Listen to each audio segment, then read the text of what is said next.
અમદાવાદના નરોડા વિસ્તારમાં ગ્રાહકને મળ્યું 6.67 લાખનું બિલ। સ્માર્ટ મીટરના વિરોધ વચ્ચે અમદાવાદમાં વીજ વિભાગની ભૂલ સામે આવી। ગાયત્રી ગ્રીન સોસાયટીમાં રહેતા ગ્રાહકને મસ્ત મોટું બિલ મળ્યું। રેખાબેન નામની મહિલાને ટેક્સ્ટ મેસેજ થકી બિલ બાબતે જાણ કરવામાં આવી।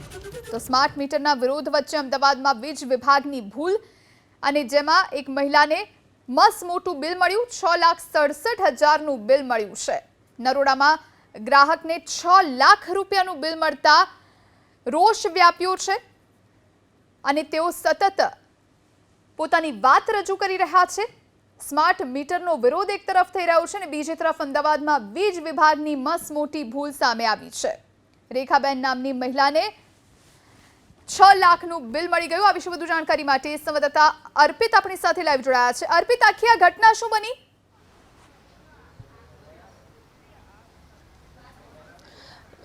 જોઈએ આ વિસ્તાર એટલે કે નવા નરોડા વિસ્તાર અને હંસપુરા વિસ્તાર છે, ત્યાં લગભગ 8 થી 10 સોસાયટીઓમાં આ સ્માર્ટ મીટર લગાવવામાં આવ્યા છે અને સ્માર્ટ મીટર લગાવ્યા પછી ગાયત્રી ગ્રીન સોસાયટી છે, એમના ગ્રાહક રેખાબેન છે, એમને એક મેસેજ આવ્યો હતો જેમાં 6 લાખથી વધારેનું વીજ બિલ આવ્યું છે। એમને મેસેજ આવ્યો તો આપ જોઈ રહ્યા છો કે આ મેસેજમાં જોઈ શકો છો સ્પષ્ટ એનો રકમનો ઉલ્લેખ કરવામાં આવ્યો છે કે 6,67,873 આ બિલ ભરવા માટે એમને જાણકારી આપવામાં આવી છે। રેખાબેનની સાથે વાત કરીએ। બેન, જ્યારે તમને મેસેજ મળ્યો ત્યારે પહેલું રિએક્શન શું હતું? હું તો આઘાતમાં આવી ગઈ કે આટલું બધું બિલ ક્યાંથી આવ્યું, કેમ કે અમે લેટેસ્ટ બિલ 15 તારીખ ભર્યું, એના પછી એ સ્માર્ટ મીટરનું રિચાર્જ બિલ 6,000 રૂપિયા ભર્યું। તો આ મેસેજ આવ્યો તો અમે ચિંતામાં તો મુકાઈ ગયા કે 2 દિવસ તો ઊંઘી પણ નહીં શકી હું। અમારે સ્માર્ટ મીટરનું અમે આઘાત લાગ્યો તો અમે સ્માર્ટ મીટર નથી જોઈતા, અમારે જૂનું જ મીટર બરોબર હતું। તમે રજૂઆત કરવા ગયા હતા ત્યારે કોઈ આ બાબતે સ્પષ્ટતા થઈ હતી કે યોગ્ય જવાબ મળ્યો? ગયા હતા મારા છોકરા અને મારા હસબન્ડ, ત્યાં કીધું કે આજે બંધ છે એટલે સોમવારે તમે આવજો।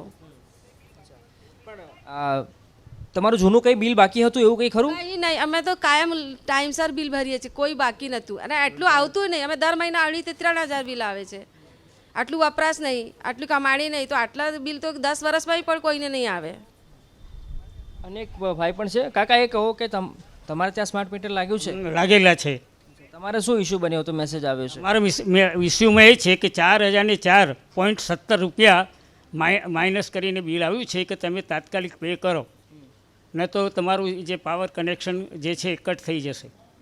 એટલે તમે પહેલાં બિલ ભર્યું નહોતું એવું તો નહોતું ને? નહીં, 1266। એક મિનિટ હું તમને બતાવી દઉં કે અમે જે પહેલું બિલ ભરેલું છે એ 25/2 ભર્યું મેં અને 1266 રૂપિયા અમારું મહિનાનું 2 મહિનાનું બિલ જ 1266 કે 1300 આટલું આવે।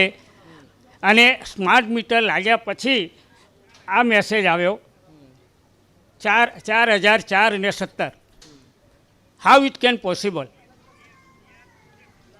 આપ જોઈ રહ્યા છો કે અલગ અલગ we are senior citizen, we are pensioner, અમે 2 જ જણા રહીએ છીએ, અમારા મકાનમાં બીજું કોઈ રહેતું નથી। તેમ છતાં જો આ રીતે બિલ આવે અને આ શરૂઆતમાં જો આ રીતે છે તો ઇન ફ્યુચર શું પ્રોબ્લેમ થાય? એટલે અમારે તો એક જ રિક્વેસ્ટ। એવું તો નથી ને તમને કદાચ જાણ બહાર કંઈક લાઇટ પંખા ઘરે ચાલુ રહી ગયા એવું તો નહોતું ને? એવું નહીં, અમે રોજે ઘરે રહીએ છીએ। લાઇટ પંખા ચાલુ પણ રહી ગયા તો 7 લાખ બિલ ઓછું આવે। હું કહું છું 1 મહિનો કન્ટિન્યુ ચાલુ રહે તો પણ 7 લાખ બિલ ના આવે, 7.5 લાખ સમથિંગ બિલ છે। એક બેન પણ અહીં આવ્યા છે। બેન, તમારે શું મેસેજ આવ્યો છે? -755.64 रुपया આ મેસેજ શું કે? આ એક મિનિટ, मेरे को पेमेंट किया है, ऑनलाइन पेमेंट किया है, मैं आपको बताऊँ। हाँ, बता दीजिए, कोई बात नहीं, दिक्कत नहीं, बताइए क्या हुआ, क्या आपके साथ क्या मैसेज आया? 15 मैंने 1713 ऑनलाइन पेमेंट किया है, आप देख सकते हैं 15 मई को। और फिर मुझे मैसेज आया कि आउटस्टैंडिंग अमाउंट इज़ 755 और ये मैसेज आया है मुझे 27 मई को। तो इतने दिन में 700 आउटस्टैंडिंग कैसे हुआ? ये सब क्या हो क्या रहा है, आपको क्या लगता है? इन्होंने लिखा है कि हमने आपको प्रीपेड मोड कर दिया है और इंस्टॉलमेंट है डेली इक्वल इंस्टॉलमेंट है -755। ઘણી બધી સોસાયટીના લોકો રજૂઆત માટે પણ ગયા હતા। લાગે છે કે કંઈ નિરાકરણ આવવાનું, કેમ કે આ પ્રકારની વિસંગતતાઓ પહેલાં બી સર્જાઈ ચૂકી છે અને મોટા મોટા બિલ ક્યાંક કિસ્સા સામે આવ્યા હતા આવા। इसका आंसर आवे तब तक हम लड़ेंगे, पहले आगे तक हम जाएंगे, हम लड़ेंगे जरूर आगे तक। अभी तो हम लोग इधर ही तक कल तक किया है, नरोड़ा पुलिस स्टेशन रोड तक हम लोगों ने धरना किया है। कल हम गांधी